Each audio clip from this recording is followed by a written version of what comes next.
This channel does not promote any violent, harmful, or illegal activities. All content provided by this channel is meant for an educational purpose only. তিলোত্তমা কাণ্ডের প্রতিবাদ চলছে ভাঙড়ে, সেটা নিয়ে ধুন্ধুমার পরিস্থিতি। ভাঙড়ের শ্যামনগরের পর এবার পদ্মপুকুরে উত্তেজনা। স্বাস্থ্য ভবন অভিযানের আগে ভাঙড়ের জমি বাঁচাও কমিটির নেতা সদস্যদের গ্রেপ্তার করে পুলিশ। ভাঙড় থেকে বেরোতেই আটক অলেক চক্রবর্তী, শুক্লা ভুইমালি সহ বিক্ষোভকারীরা। পুলিশের সঙ্গে ধস্তাধস্তি। অন্যদিকে পদ্মপুকুরে সেখানে আটক পঞ্চায়েত সমিতির সদস্য নিজাম মোল্লা।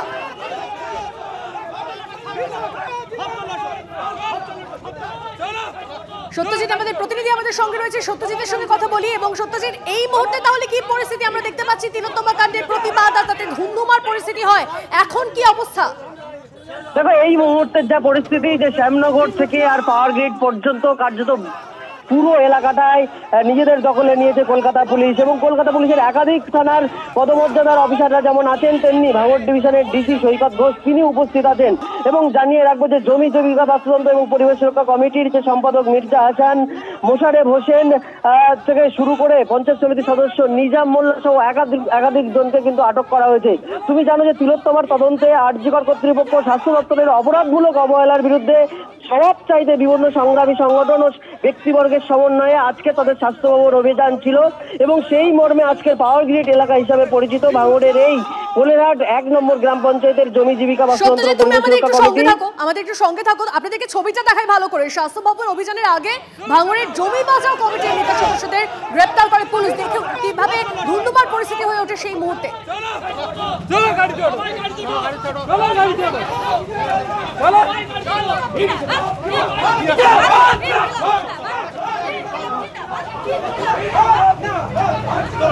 একদিকে ভাঙড়ের ছবি দেখছেন, অন্যদিকে আপনাদেরকে পদ্মপুকুরের ছবিটাও দেখায়। দুটো ছবি একসঙ্গে দেখাচ্ছি আপনাদেরকে। এবং তিলোত্তমা কাণ্ডের প্রতিবাদে যে মিছিল ছিল তা আজকে দেয় পুলিশ। শ্যামনগরে উত্তেজনার ছবি দেখাচ্ছি একদিকে আপনাদেরকে, অন্যদিকে পদ্মপুকুরের ছবি।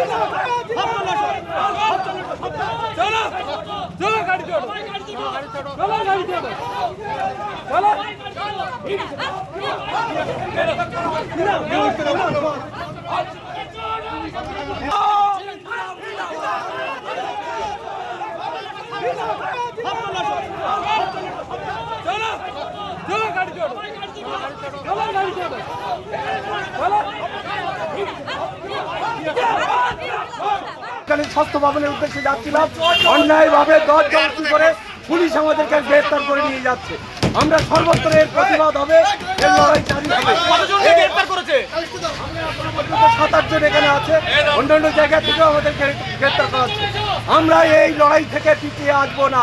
স্বাস্থ্য দপ্তরকে জবাব দিতে হবে, স্বাস্থ্য দপ্তরকে জবাব দিতে হবে।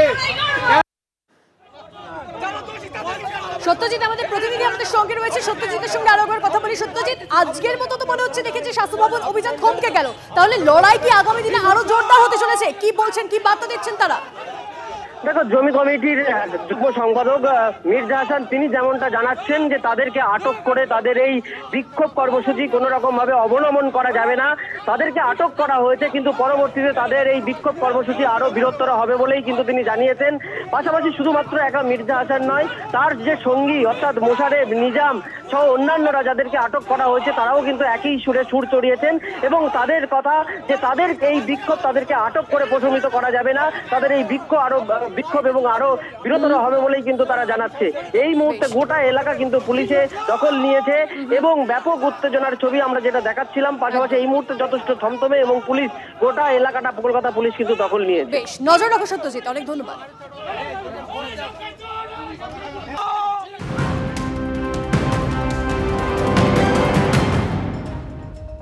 এই মুহূর্তে আর একটা খবর দিই আপনাদের। যোগেশচন্দ্র কলেজের মামলায় ফের টুইস্ট।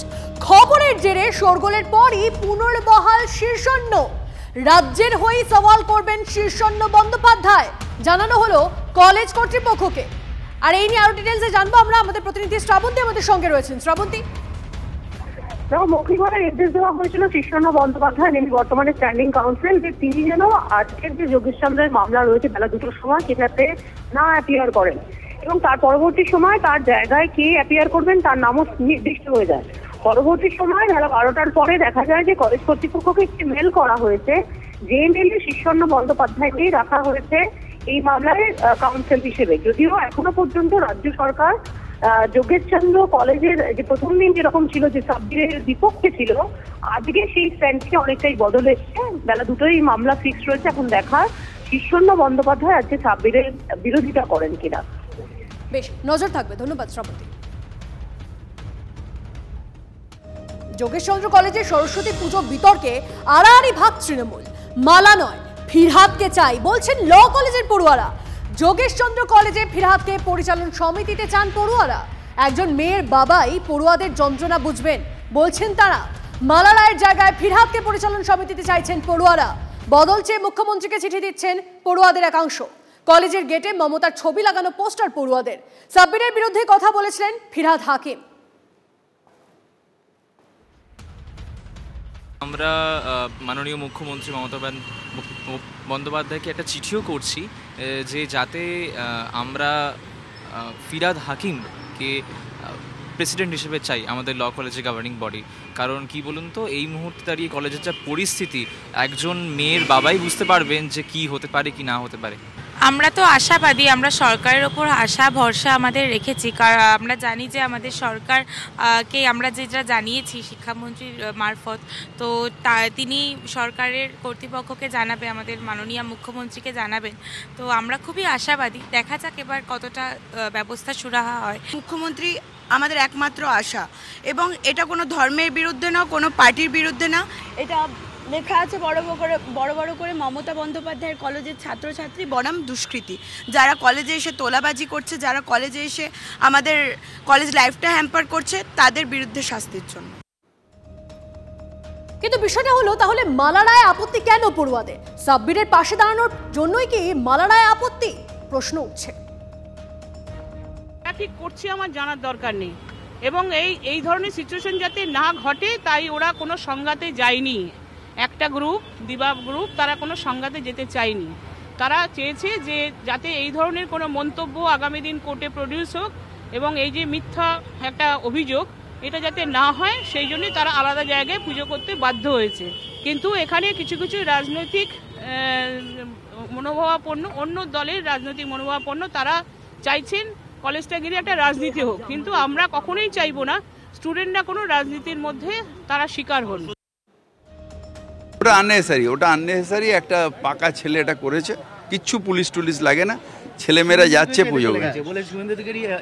ওরা তো নেই না, যেরকম ধরুন ওরা কেউ মারা গেলে গিয়ে ধরে নিচ্ছে, তারপরে কোথাও একটা সরস্বতী পুজোর নাম করে কেউ একজন একটু ক্যাওস করছে, তাকে ধরে নিচ্ছে। এই ধরা পলিটিক্সে হয় না, করা পলিটিক্স লাগে। পাকা ছেলে কেউ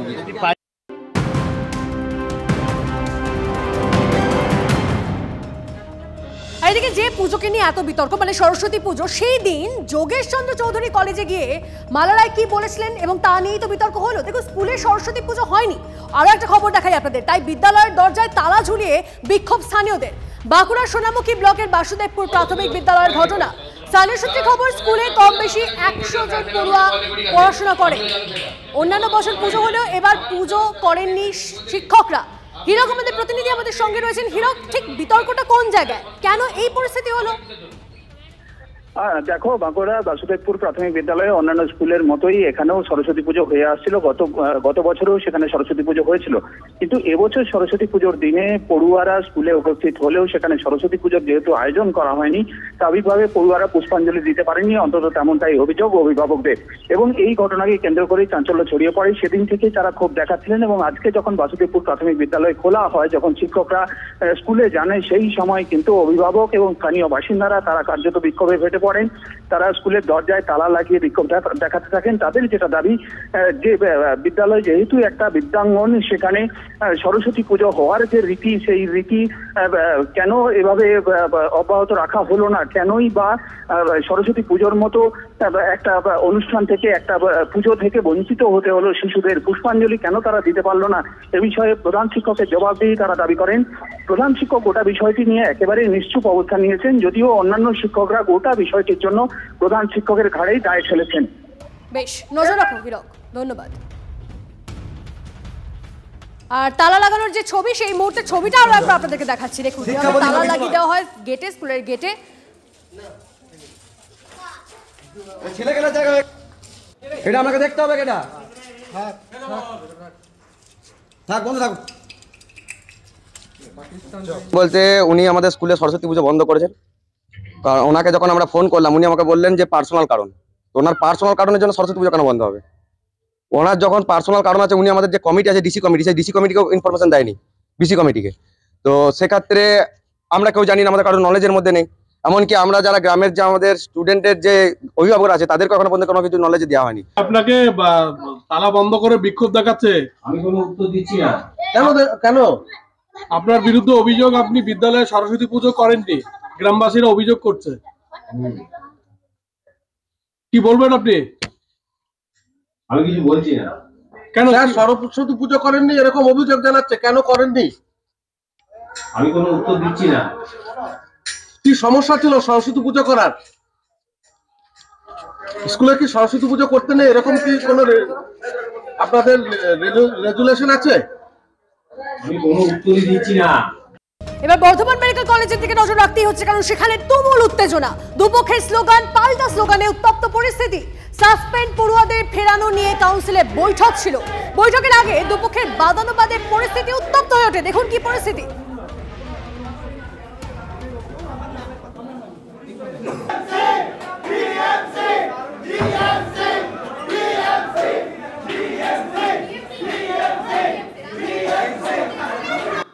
আমরা ক্যামেরা দেওয়া কথা বলবো আমাদের প্রতিনিধি মনোতোষ আমাদের সঙ্গে রয়েছেন। মনোতোষ, বর্ধমান মেডিকেল কলেজের তুমুল উত্তেজনা পরিস্থিতি আমরা দেখছি, এখন কি ছবি সেখানকার? সাসপেন্ডেড যে ছাত্ররা তাদেরকে ফেরানো নিয়ে দাবি তোলা হয়, কি পরিস্থিতি সেখানে? দেখো, বর্তমান মেডিকেল কলেজের পড়ুয়া যারা তারা এক পক্ষ দুপক্ষই সম্মুখ সমরে আসে এবং বাগবিতণ্ডা শুরু হয় এবং পরিস্থিতি এতটাই ঘোরালো হয়েছে, এক পক্ষ আরেক পক্ষকে ঠেলাঠেলি পর্যন্ত শুরু করে এবং অভিযোগ যে এক পক্ষ গায়ে হাত তোলে এমনটা অভিযোগ করা হচ্ছে।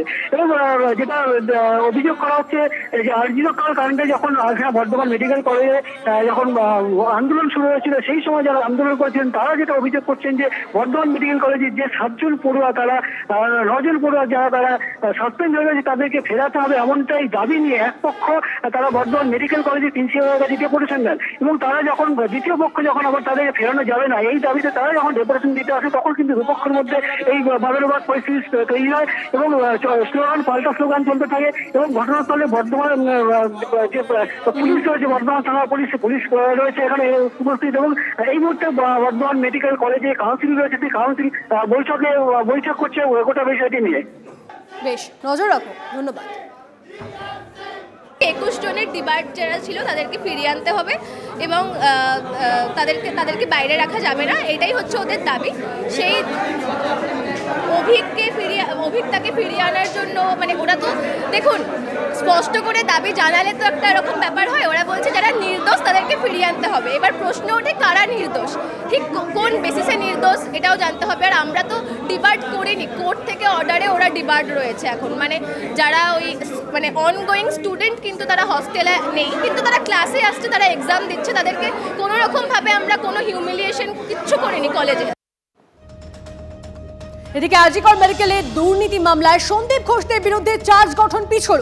সিবিআই এর প্রায় 15,000 পাতা নথি খতিয়ে দেখার সুযোগ হয়নি, তাই বিচার প্রক্রিয়া শুরুর নির্দেশ পুনর্বিবেচনা করা হোক আবেদন সন্দীপ ঘোষের। বিকেল 4:30 বিচার প্রক্রিয়া শুরুর নির্দেশ পুনর্বিবেচনার আবেদন শুনবেন বিচারপতি তীর্থঙ্কর ঘোষ। কবে চার্জ গঠন তারপর সিদ্ধান্ত।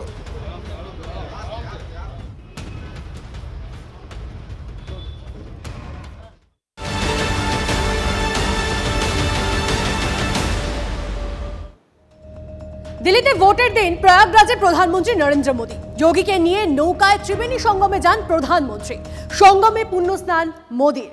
পুণ্যস্নানের পর গঙ্গা পুজো করেন মোদী। মোদীর সফর ঘিরে প্রয়াগরাজে ছিল কড়া নিরাপত্তা।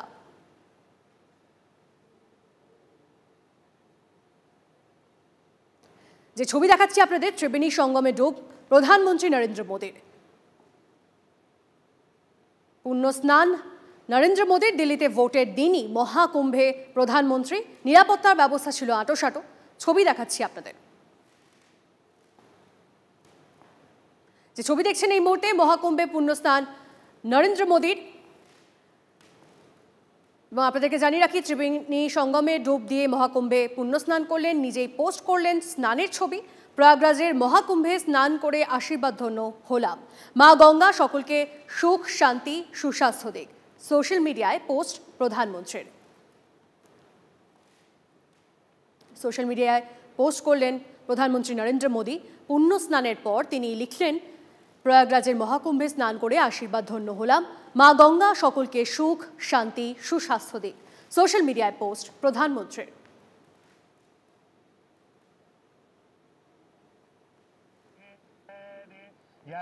कि ये जो अफवाह है कि प्रधानमंत्री नहीं जा रहे हैं 5 को, ये गलत है।